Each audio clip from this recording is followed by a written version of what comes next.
Ate, kala ko dati, kontrabida si Tita Andrea. Ngayon, naintindihan ko na. Andoy, mabait rin naman si Tita Andrea, parang si Mami Emily. Gusto nilang tayong matuto at magpakatatag para na rin sa ikabubuti natin. My God! Pinaglihi ba kayo sa soap opera? Ang dadrama ninyo? Tigil-tigilan nyo na nga yan, nahihindi na ako sa inyo, ha?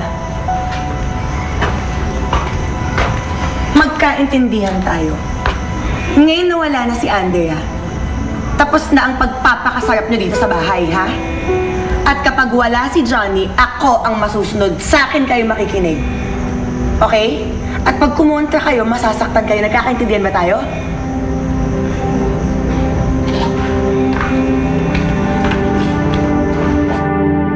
Napakawalang hiya talaga niya si Johnny. Hindi siya karapat-dapat sa karapatang ibinigay sa kanya ng korte na maging legal guardian ni Emily. Attorney, hindi naman yata ako makakapayag na abusuhin ni Johnny yung sitwasyon na to. Kailangan pakinggan tayo ng korte yung apela natin. Kailangan pakinggan nila ito sa lalong madaling panahon. Tingnan niyo nga kung anong ginawa ni Johnny. Pinalayas na niya ako sa bahay. Natatakot ako paano kung anong gagawin niya bukas. Natatakot ako sa kung anong pwede niya gawin sa mga bata at pati na rin kay Ate Emily. Andrea, alam ko nag-aalala ka. But you need to rest. You're physically and emotionally drained. At hindi maganda para sa'yo. Babe, huwag ka nang mahiya mag-stay sa apartment. Sobrang welcome ka doon. Salamat, Ryan. Panandalian lang naman to eh. Dahil gagawin ko ang lahat para makabalik ako sa mansyon. Ang bata lang naman yung iniisip ko eh. Nakakahawa sila. Siyempre, lalong wala ako ngayon sa bahay. Magiging mainit ang mata ng mga tao dun sa kanila. Paano kung matakot sila?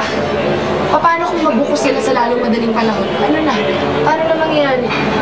Baka pati sila palayasin dun. Miss Eloisa, bakit po tayo nandito? Baka po tayo kagatin ng aso! Ay, kailangan ng malinis ng kulungan na to, ha? Napakabaho. Ate, tayo maglilinis yan. Takot ako. Alam nyo, huwag na kayong maarte, ha? Huwag na kayong maarte. Kahit pa yun ng amoy. Tama na po! Tama na po! Ha? Tama na po! Uy! Ano yan? Ano yan, Eloisa? Bernardo, anong ginagawa nyo? Eloisa, ba't mo sila pinagtatrabaho? Dahil sabi ng daddy mo, kailangan tumulong sila sa mga gawaing bahay. Kaya yan, para mapakinabangan naman sila. Hindi. Huwag niyo sindigin inuutos si Eloisa, ha? Luke, ano ginagawa mo? Kautos-utos ng daddy mo, dapat gawin nila yan. Huwag kang kumontra, magagalit daddy mo niyan eh. Ako nang balang managot kay Daddy. Hindi mo dapat maging kila pera itong pinapagawa mo eh. Kung meron ka dapat magtrabaho dito, hindi sila. Ikaw yun. Dahil ikaw katulong dito, di ba?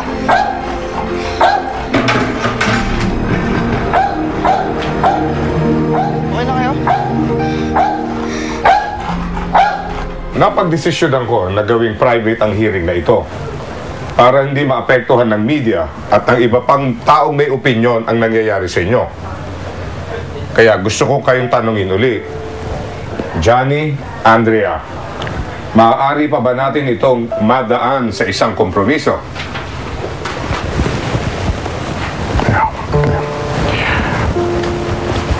Your Honor, I'm sorry, pero hindi makapapayag ang kliyente ko na ipahintulot kay Johnny ang pamamalakad ng kumpanya.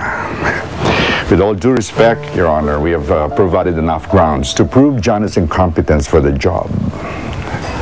At meron din kami natuklasan na history of embezzlement sa kumpanya that sangkot si Johnny dito. That occurred some 15 years ago. Hindi niyo ako binigyan pagkakataon magpaliwanag. Wala akong ninakaw sa kumpanya. Tsaka basta-basta nyo na lang akong tinanggal eh. Pati sa asawa ko, sinisiraan nyo ako. It's a mere speculation. The fact na hindi siya nabigyan ng pagkakataon magsalita, that is questionable and possible conspiracy. Nagkakausap talaga kami ni Emily. Magkakabalikan na sana kami, kaya lang nangyari yung krimen eh. Nagsasama kami ngayon bilang ganap na mag-asawa. This document shows that there is a sincere effort of reconciliation coming from my client. Pwede ba, Johnny? Huwag mo na kaming paikutin. Your Honor, wala pong makakapagsabi ko ano ba talaga ang mga napag-usapan sa mga tawag na yan. For sure, si Johnny lang ang gusto makipagbalikan. Pero si Ate Emily, I doubt it. Sa tingin mo ba mas kilala mo ang ate mo kaysa sa akin? Hindi open na tao si Emily. At hindi siya basta-basta nagtitiwala kahit kanino. Baka hindi niya sinasabi yung mga pag-uusap namin dahil wala siyang tiwala sa'yo. Sa'yo siya walang tiwala, Johnny. Kaya alam ko na hindi niya ipagkakatiwala ang kumpanya na to para sa'yo. Your Honor, as a matter of fact, Miss Emily Martinez granted the power of attorney to Andrea long before the incident occurred, which proves that she trusts Emily above anyone else. And I want to assure you that Andrea here is most capable to run the company. But has insufficient rights to do so. Order! Order in my chamber. Matagal-tagal pa ang tatakbuhin ng kasong ito. I have to review new pieces of evidence and some supporting documents.